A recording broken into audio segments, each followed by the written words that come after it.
Ibu bapak, saudara-saudari, teman-teman muda, serta anak-anakku yang terkasih, terkadang saya bermenung di dalam kehidupan ya.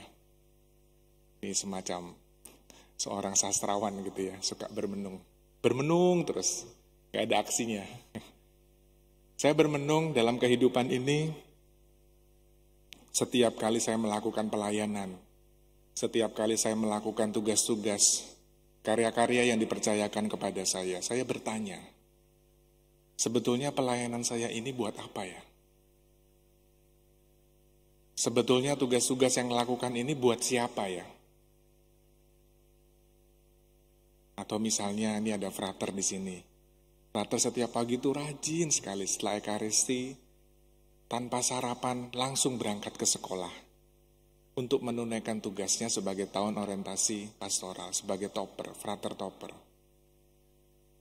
Mungkin nanti saya juga bertanya, frater, pelayanan frater itu buat apa sih sebetulnya?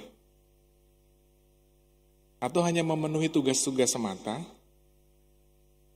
Atau untuk siapa? Atau untuk apa? Atau pertanyaan yang berikutnya adalah, apa yang saya cari dalam pelayanan saya? Dalam tugas-tugas saya? Bapak Ibu yang ada di sini maupun yang ada di rumah mungkin juga bisa bertanya. Sebagai seorang suami, sebagai seorang ayah, sebagai seorang ibu, sebagai seorang istri, sebagai seorang anak, tugas-tugas yang setiap hari sepanjang hari kita lakukan itu buat siapa? Buat apa? Dan apa yang kita cari? Terkadang kalau kita tidak hati-hati, kita melakukan tugas-tugas pelayanan kita, ya sudah, asal jalan begitu saja. Ya, kalau ditanya secara sederhana buat siapa atau untuk apa? Ya, pekerjaan saya lakukan ya untuk memenuhi kebutuhan hidup sehari-hari, Romo. Ya, benar, betul. Pelayanan saya ya untuk entah macam-macam ya alasannya, mengisi waktu kosong ya, untuk pelayanan yang sesungguhnya, macam-macam. Kita punya macam-macam alasan untuk itu. Atau kalau tidak hati-hati secara ekstrim ke kiri, bisa jadi kita punya agenda-agenda yang tersembunyi yang kita tidak sadari di dalam hati kita. Pertanyaannya adalah, apakah setiap pekerjaan, pelayanan, tugas dan karya kita yang kita lakukan, yang saya lakukan, itu sampai kepada kemuliaan Allah yang lebih besar atau tidak? Atau ketika kita melakukan pelayanan-pelayanan itu hanya demi memuliakan diri saya, hanya untuk kepentingan dan keuntungan diri saya,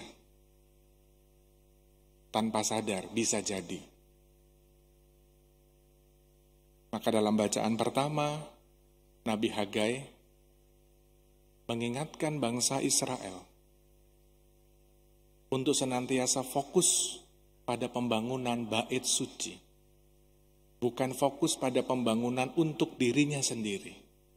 Kita sibuk dengan segala macam aktivitas untuk kepentingan diriku, lalu lupa yang utama adalah demi kehendak Allah.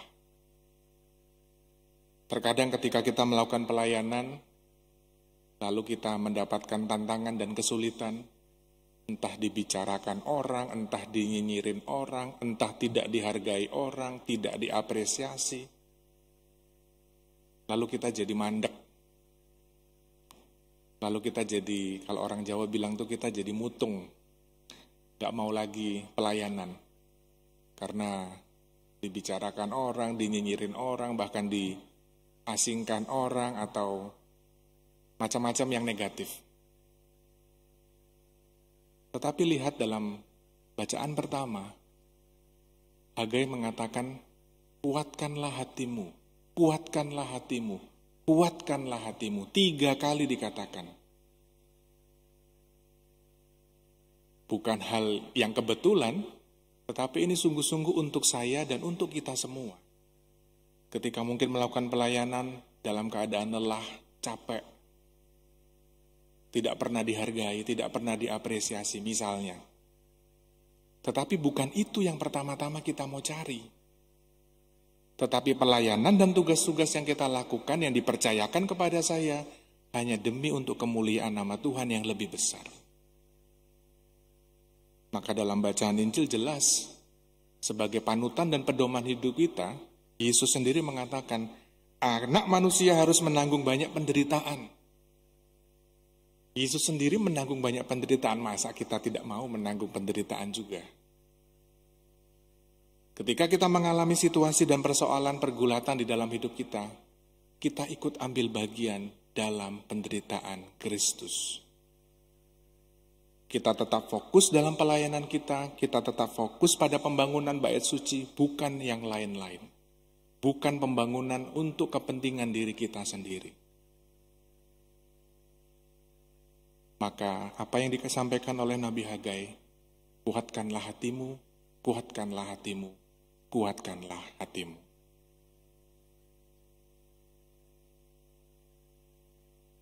Engkau sudah pasti mengingatkan kami ya Tuhan, untuk senantiasa fokus pada pembangunan bait suci di dalam keluarga kami, di dalam komunitas kami dan pelayanan kami. Ampuni kami ya Tuhan, terkadang kami lelah, terkadang kami jenuh, capek, merasa pelayanan kami tidak dihargai, merasa pelayanan kami seringkali dibicarakan banyak orang. Tetapi kami yakin Tuhan, pelayanan dan tugas-tugas yang Kau percayakan kepada kami lakukan hanya demi kemuliaan nama-Mu yang lebih besar. Dimuliakanlah nama-Mu Tuhan, kini dan sepanjang segala masa. Amin. Kita lanjutkan dengan persembahan.